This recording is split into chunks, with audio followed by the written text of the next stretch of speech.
Sur la morosité que connaît l'économie camerounaise, le président du GECAM pose un diagnostic sans complaisance. Célestin Tawamba énumère 4 points critiques. Par ordre de priorité, la crise énergétique qui plombe complètement le secteur privé, notamment les coupures intempestives et prolongées de l'électricité et l'instabilité en gaz et carburant aux industries et petites et moyennes entreprises.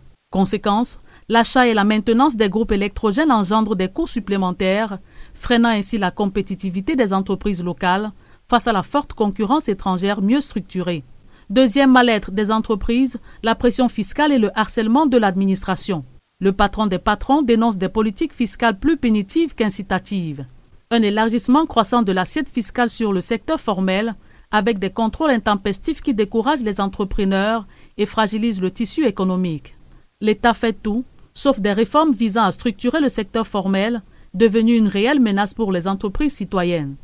À ces 2 premiers goulots d'étranglement de notre économie, le patronat camerounais évoque surtout le climat des affaires. Les lourdeurs bureaucratiques, la corruption rampante et toutes les autres lacunes de gouvernance plombent l'attractivité et découragent les investisseurs à prendre la direction Cameroun.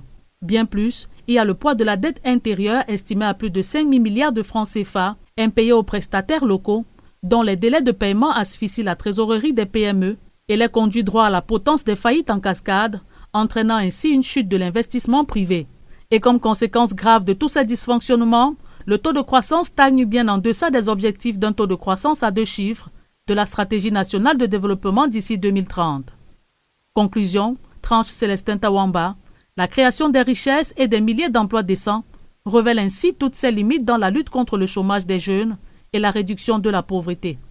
Sur ce tableau sombre des perspectives, le président du groupement des entreprises du Cameroun appelle à un dialogue public-privé refondé, sincère et pragmatique. Pour Célestin Tawamba et le patronat, il y a urgence pour l'État de considérer l'entreprise comme le véritable moteur de la souveraineté économique du pays et non une simple source de recettes fiscales collectées sur le dos des entreprises.